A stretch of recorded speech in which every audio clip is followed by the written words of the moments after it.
MCU, Marvel cinematic universe, ये 3 words ना हमारी ज़िंदगी की ज़रूरत बन चुकी है। तुम मानो या ना मानो, या फिर कोई और माने या ना माने, ज़रूरत ऐसे कि इस घटिया चुतियाब लाइफ में ना जीने का मकसद हर कोई खो चुका है, सीरियसली। लेकिन यार इस यूनिवर्स के ज़रिए हमें कुछ दोस्त मिले, फिल्मी दोस्त जो फिल्मों में ही या फिर आजकल सीरीज़ में नज़र आते हैं। बट यार जाते जाते ना एक चेहरे पे हंसी छोड़ के जाते हैं, और छोड़ जाते हैं कुछ क्वेश्चंस जिसे सॉल्व करने में बहुत ही ज़्यादा मज़ा आता है। मैथ्स में भी कसम से इतना दिमाग नहीं लगाया मैंने कभी जितना मार्वल थ्योरीज पे लगाता हूँ। हर फ्राइडे यार ऑफिस में यही सोचता रहता हूँ कि कब घर जाऊँ और वांडा विजन का नया एपिसोड देखूँ। तो ये हाल है लाइफ की, एंड इट्स गुड। लोग हमें गीक्स या नर्ड्स कहते हैं, बट यार ठीक है, इसमें गलत है क्या?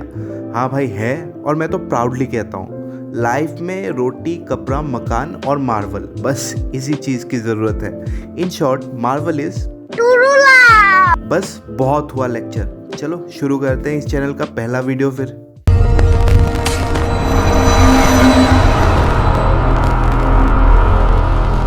तो hello everyone, welcome to my channel everything geeky. यहाँ हम बात करेंगे मार्वल, और बस मार्वल के ही बारे में। हाँ, DC एक्सटेंडेड यूनिवर्स का भी करेंगे जब कुछ कंटेंट निकलेगा वहाँ से तब। तो यार वांडाविजन कौन कौन देख रहा है हर फ्राइडे? आई होप सब भी देख रहे हैं। और यार जैसे जैसे ये सीरीज़ आगे बढ़ता जा रहा है वैसे वैसे कुछ अजीबो गरीब चीज़ें दिखाई दे रही है इस सीरीज़ पे। लोगों ने बहुत कंप्लेंट किया था पहला 2 एपिसोड देख के कि भाई ये क्या बना डाला, सिटकॉम टाइप बकवास, मार्वल ऐसी चीज़ें बनाने लगा। लेकिन देखो, सब्र का फल मीठा होता है, और एपिसोड 5 देख के तो लग रहा है फल कुछ ज़्यादा ही मीठा होने वाला है। हिंदुस्तानी भाई यार ऐसे ही थोड़ी ना भौंकते रहते हैं। रुको जरा, सबर करो। तो एपिसोड 5 तो यार रोलर कोस्टर था, टू बी फ्रैंक, और अब तक के 5 एपिसोड में सबसे बेस्ट लगा मुझे, क्योंकि यहाँ लगभग 40% खुलासा हो चुका है कि आखिर चल क्या रहा है। इस एपिसोड के स्टार्ट पे ही अगर तुम लोगों ने गौर किया हो, वांडा अपने ट्विंस को सुलाने के लिए सीक्रेटली अपनी मैजिक यूज़ करती है, लेकिन दोनों बच्चे सोने की जगह हंसने लगते हैं। वेल, इसका मतलब ये है कि वांडा की मैजिक दोनों पे काम कर ही नहीं रही है। खैर, ऐसा क्यों? कुछ एक्सटर्नल फोर्स दोनों बच्चों को कंट्रोल कर रही है क्या? मेफिस्टो या फिर नाइटमेयर? हो सकता है, क्योंकि अब तक हमें ये भी पता लग चुका है कि जो ये वेस्टव्यू करके एक ऑल्टरनेटिव रियलिटी बबल पे वांडा विजन के साथ खुशी से जी रही है, वो उसने खुद क्रिएट किया ही नहीं है। उसे खुद भी नहीं पता कि इन सब की शुरुआत हुई कैसे, और उसने इस बात को 2-3 बार तो अब तक शो में कहा ही है। प्लस जो उनकी नेबर है एग्नेस, ये यार कैरेक्टर बहुत ही सस्पिशियस है। ये कुछ करेगी पक्का। यार इस एपिसोड को देख के तो तुम लोगों को पता लग ही चुका है कि उसे यार पूरा पता है कि वेस्टव्यू के अंदर एक्चुअली हो क्या रहा है। बिकॉज एक सीन है एपिसोड 5 पे जहाँ वो वांडा को बोलती है, do you want me to start from top? मतलब जो ये सिटकॉम रियलिटी चल रहा है वेस्टव्यू के अंदर, वहाँ कुछ भी गड़बड़ होता है तो वांडा उसे रिवाइंड कर देती है। और इस एपिसोड में विजन को उसके ऊपर शक होने लगता है, तभी एग्नेस हिचकिचा जाती है थोड़ी सी।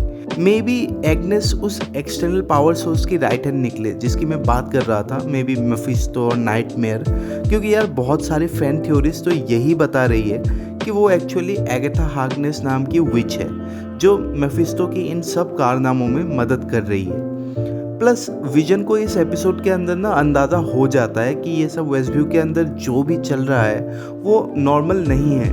बात यहाँ तक आ गई थी कि वांडा और विजन दोनों 1-on-1 फाइट मोड पे आ चुके थे, लेकिन यार तभी बजता है उनका कॉलिंग बेल, और भाई यहाँ होता है मल्टीवर्स की शुरुआत। दरवाजे पे हमें देखने को मिलता है पिएट्रो यानी क्विकसिल्वर को, बट ये क्विकसिल्वर एक्समेन से है। ये वांडा विजन में यार कैसे? और वांडा ने उसे पिएट्रो कह के बुलाया क्यों, जबकि उसका भाई पिएट्रो एज ऑफ अल्ट्रॉन पे मर चुका है और वो दिखने में भी कम्प्लीटली अलग है? ऐसा यार क्यों? पता है, यही सवाल सबके दिमाग में चल रहा है, और इसके हज़ारों थ्योरीज हैं। और मेरा थ्योरी ये है कि वांडा वेस्टव्यू के लोगों का दिमाग कंट्रोल कर तो रही है, लेकिन उसका दिमाग कोई और कंट्रोल कर रहा है। वो जो उससे करवाना चाहता है करवा रहा है, और मेफिस्टो मेरे दिमागी रडार पे फ़िलहाल घूम रहा है। रही बात इवन पीटर्स की एंट्री एज क्विकसिल्वर, तो अभी तक तो ये पक्का हो चुका है कि ये series house of M comics पे बेस्ड है। हाउस ऑफ एम पे बेस्ड है तो म्यूटेंट्स ज़रूरी है, और मार्वल के पास इससे अच्छी अपॉर्चुनिटी नहीं थी कि वो एक्समैन को एमसीयू पे एंट्री करवाए। यस, एक्समैन की एंट्री हो चुकी है दोस्तों, क्विकसिल्वर के रूप में ही सही, और मल्टीवर्स भी खुल चुका है। और हमें पता है कि वांडाविजन सीधा लीड करेगी स्पाइडरमैन 3 और doctor strange in the multiverse of madness तक। दोनों मूवीज़ मल्टीवर्स पे बेस्ड है, और डॉक्टर स्ट्रेंज का वांडाविजन में एक कैमियो भी है। बस अब इंतज़ार ये है कि कब पता लगे इन सब के पीछे हाथ किसका है, मेफिस्टो, नाइटमेयर या ग्रीम रिपर। और क्विकसिल्वर के अचानक एंट्री की वजह वो भी दूसरे यूनिवर्स से, और क्या विजन वापस जिंदा हो चुका है? हुआ तो रेजरेक्ट किसने किया?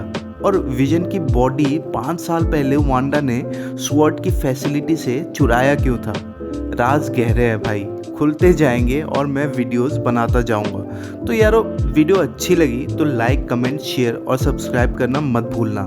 रोज़ नए न्यूज़, रिव्यूज़ और अपडेट्स लाने की जिम्मेदारी मेरी। और हाँ, पहले 2000 सब्सक्राइबर्स कंप्लीट करते ही ना एक brand new PS4 give away करने जा रहा हूँ। हाँ, ऑब्वियसली एक कंटेस्ट के थ्रू। तो यार मेरे साथ बने रहना। तो चलो मिलते हैं अगले वीडियो पे, तब तक के लिए बाय।